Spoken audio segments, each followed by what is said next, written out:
berpuasalah kamu, maka niscaya kamu akan sehat. Dan kalau kamu mengetahui rahasia di balik puasa, maka kamu pasti akan lebih senang berpuasa.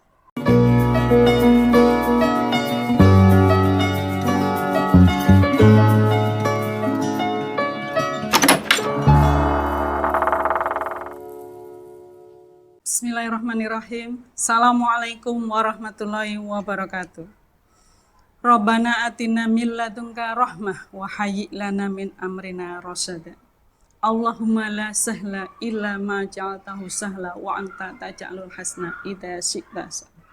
Asyhadu an la ilaha illallah wa asyhadu anna Muhammadan abduhu wa rasuluh. Amin. Allahumma amin ya rabbal alamin. Puji syukur, alhamdulillah kita panjatkan kehadirat Allah Subhanahu wa taala. Tahun ini kita dipertemukan kembali bersama Ramadan.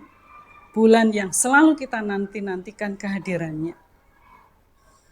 Kedua, sholawat dan salam selalu tercurahkan pada uswatun hasanah kita, panutan terbaik manusia sepanjang masa, Nabi Muhammad Sallallahu Alaihi Wasallam.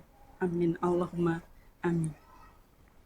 Sahabat Sedamada yang dirahmati Allah, betapa bahagianya kita hari ini bertemu Ramadan. Seperti dalam surat Al-Baqarah 183, Bismillahirrahmanirrahim. Ya ayyuhalladzina amanu kutiba alaikumusyamu kama kutiba alal ladzina min qablikum la'allakum tattaqun.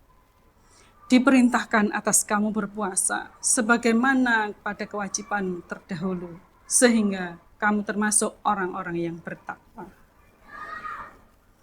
Perintah berpuasa ini bukan hanya sekedar untuk menambah ibadah, tetapi berpuasa banyak sekali memiliki konsekuensi yang sangat bermanfaat bagi manusia.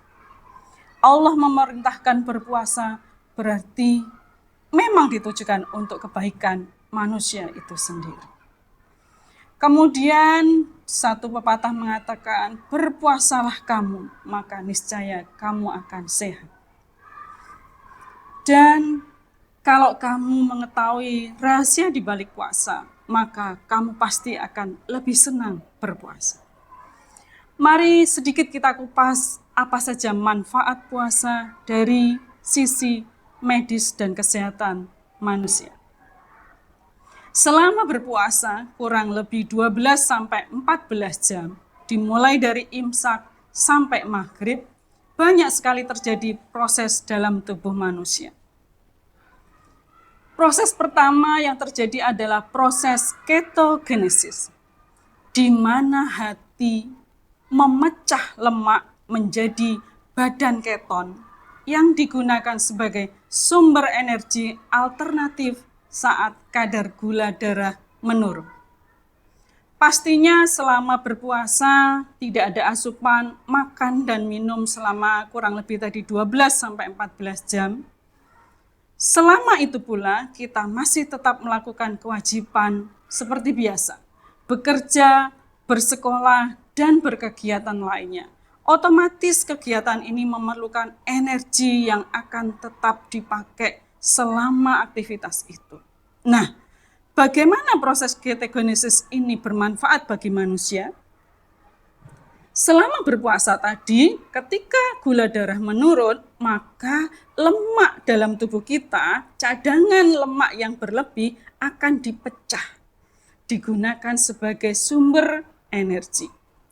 Ketika lemak dipecah, maka proses lemak-lemak yang tidak berguna ini maka akan terurai. Sehingga proses sirkulasi darah akan meningkat karena pembuluh darah terjadi vasodilatasi. Vasodilatasi adalah proses pelebaran pembuluh darah. Dengan proses pelebaran pembuluh darah, maka kadar hemoglobin atau Hb dalam tubuh kita justru akan meningkat. Setelah Hb meningkat, maka oksigen meningkat sehingga semua perjalanan dari pembuluh darah akan lancar. sirkulasi seluruh dalam tubuh akan meningkat. Maka apa yang terjadi? Satu adalah menurunnya kadar gula darah, sehingga berpuasa akan baik bagi penderita diabetes. Selama puasa, insulin justru akan menurunkan resistensi insulin, membawa kadar gula itu lebih dalam tahap awal yang stabil. Sehingga pasien diabetes akan mengalami proses perbaikan dari kadar gula darah yang selama ini meningkat. Kemudian ketika lemak dipecah, maka otomatis kolesterol jahat juga akan menurun. Selama kolesterol jahat itu menurun, maka proses penghancuran lemak akan meningkat kembali. Sehingga penyakit yang berhubungan dengan kelainan jantung dan pembuluh darah juga akan membaik. Contohnya apa? Penyakit jantung itu sendiri. Kemudian selain penurunan lemak, maka otomatis berat badan kita akan menurun. Nah, mungkin ini yang banyak diharapkan. Tetapi belum tentu juga bahwa penurunan berat badan ini akan signifikan selama berpuasa. Tetapi kadar lemak jahat sudah amat sangat menurun. Kemudian selama berpuasa, kedua adalah terjadi proses autofagi. Autofagi inilah yang mengantarkan Profesor Yoshimune Ohsumi mendapat hadiah Nobel, di mana penemuan autofagi ini adalah proses bahwa sel selama berpuasa akan memakan sel-sel yang mati di dalam tubuh. Selama proses memakan sel-sel yang mati itu, maka sel-sel kanker pun akan ikut terjaring di dalamnya. Sehingga otomatis sel-sel melakukan regenerasi, penyakit yang berhubungan dengan penurunan sel akan menurun. Penyakit kanker, penyakit kulit, dan lain sebagainya. Kemudian yang terakhir adalah selama proses berpuasa, kita akan terjadi detoksifikasi.